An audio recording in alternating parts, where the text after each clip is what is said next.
Bueno, jóvenes, vamos a continuar hablando de campos magnéticos. Bueno, en esta oportunidad vamos a hablar sobre el dipolo magnético, ¿sí? Entonces, al igual que los dieléctricos, ¿sí? Los materiales ferromagnéticos se explican eh, a partir de los dipolos magnéticos, ¿sí? Si recordamos los dieléctricos que vimos en campos eléctricos estáticos, ¿sí? Entonces, las propiedades de los dieléctricos se explica a partir de los momentos eléctricos dipolares, mientras que las propiedades de materiales magnéticos, por ejemplo los materiales ferromagnéticos, se explica a partir de los dipolos magnéticos, ¿sí? Entonces, para entender un poco sobre qué es un dipolo magnético, vamos a partir analizando un imán permanente. Todos conocemos un imán que tiene su polo norte y su polo sur, ¿verdad? Entonces habíamos visto de que las líneas de campo magnético salen del polo norte y entran al polo sur, ¿sí? Y dentro del material magnético, las líneas de campo magnético se dirigen del sur hacia el norte, ¿sí? De manera que las líneas de campo magnético sean líneas cesadas, ¿sí? ¿Por qué? Porque el rotor del campo magnético es diferente de cero. El campo magnético tiene rotor, ¿sí? Entonces, imaginemos que a partir de este imán vamos dividiendo, subdividiendo cada vez en más y más partes. Entonces, cada vez que nosotros hagamos la división, siempre vamos a tener un polo norte y un polo sur. Por más que subdividamos en cantidades infinitamente pequeñas, ¿sí?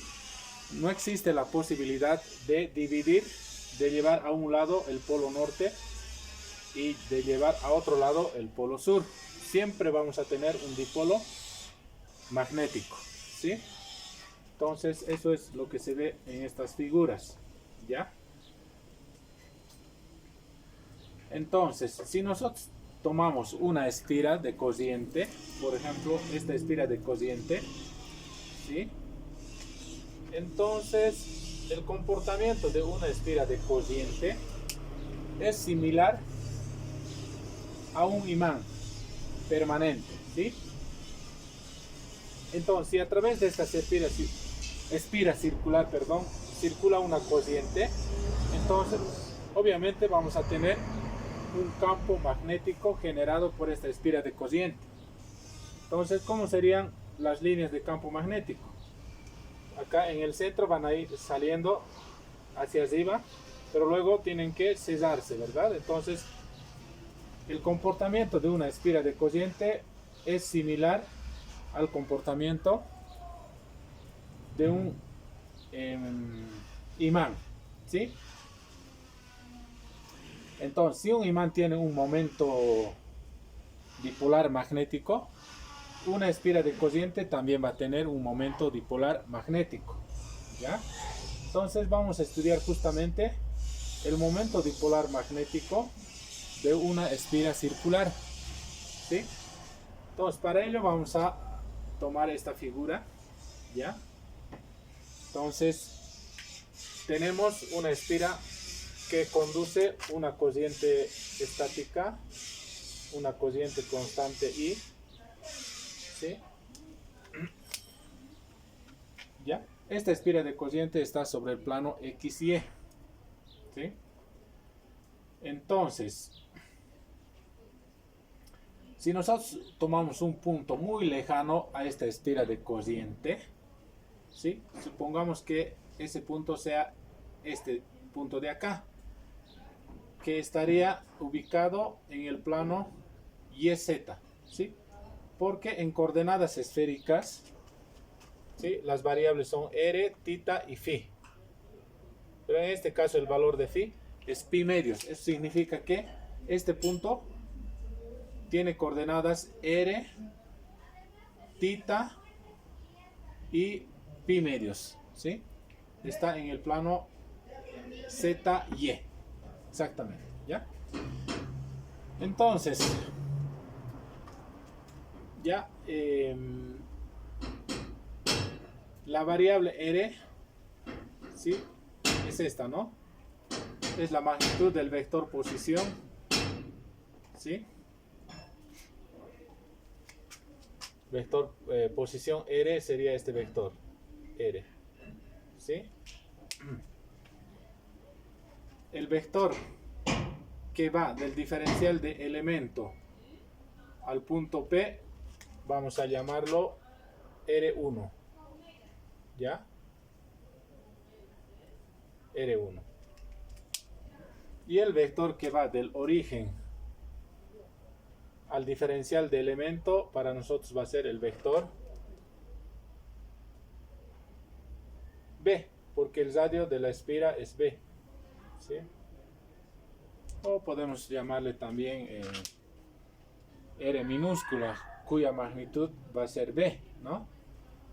Ahí estamos. Entonces,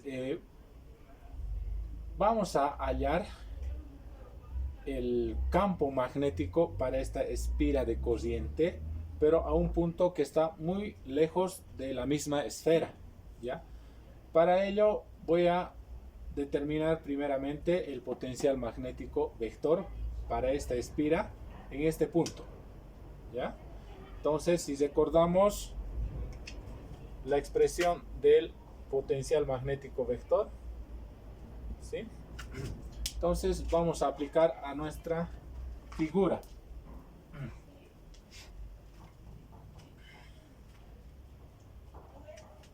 ¿Sí? Ya. Entonces, a ver, identifiquemos dónde está el diferencial de L'. Se estarán preguntando, ¿por qué no trabajamos en coordenadas cilíndricas si tengo acá una espira circular, ¿no? Entonces, estamos trabajando en coordenadas esféricas porque vamos a hacer la aproximación de que el radio de la espira es despreciable frente a R, a la magnitud del vector R. O sea, ¿cómo veríamos esta espira circular desde un punto muy lejano? Eso, en ese caso, necesariamente tendríamos que trabajar en coordenadas esféricas, porque queremos abarcar todo el espacio que rodea a esta espira, ¿sí? Entonces, veamos primero el diferencial de L', ¿sí? Diferencial de R'. Entonces, en coordenadas cilíndricas, esto va a ser igual, ¿sí? Su componente en la dirección radial es, vector diferencial de L' es este vector tangente a la circunferencia, ¿verdad? Entonces, está en la dirección transversal, no está en la dirección radial, ¿no? O sea, tenemos en realidad, a ver, ahí está la dirección X, acá está la dirección Y, ¿sí? Entonces tenemos acá, ahí,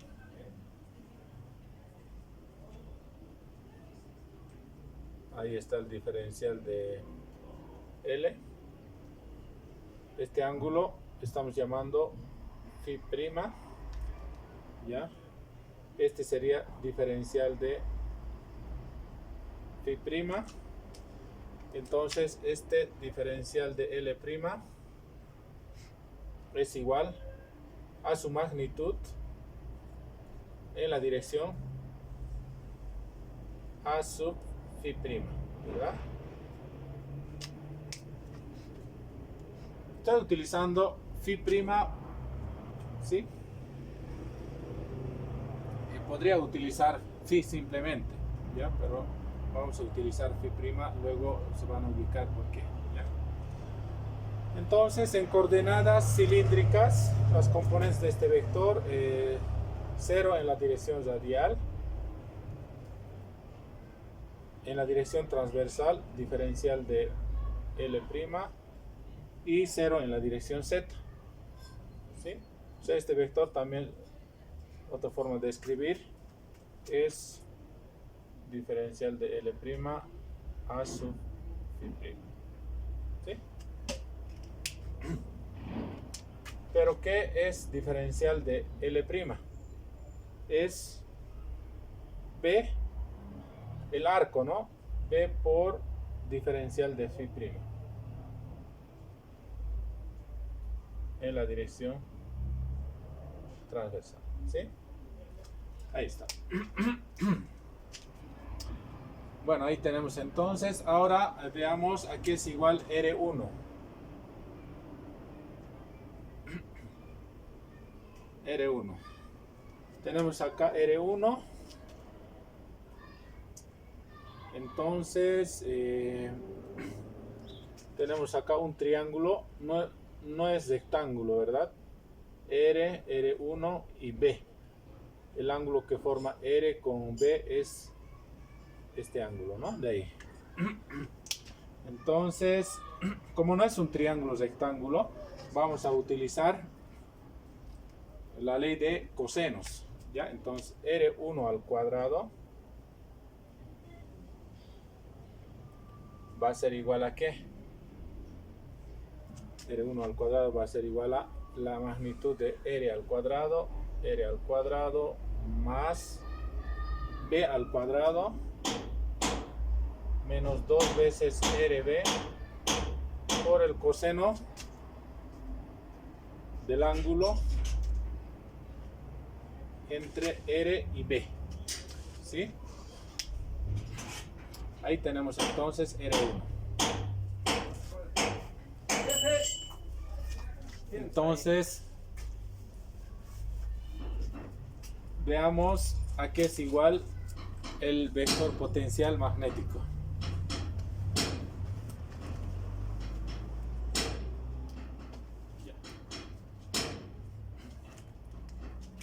Entonces, esto va a ser igual a Un estimado, ¿cuánto te ha cobrado? Yo no tengo 4 pi 45 por punto me ha cobrado. ¿ya? Sí. Así sí. Integral Eso, diferencial de L' B diferencial de Ya, phi' 45 el punto. ¿Por 45? Sobre dependiendo El de la punto, altura. ¿cómo es? El punto es pues, el interruptor y el foco, el enchufe, así todo. entonces R cuadrado más B cuadrado Más es menos ¿Cuántos 2 interruptores hay y cuántos RB conectores hay? Esos son Eso, todos. sí, coseno sí. Ya. de phi. Dependiendo de cuántos Sí. Del puntos hay, monto no total, metes. pero me dejarán. Sí, te van a dar.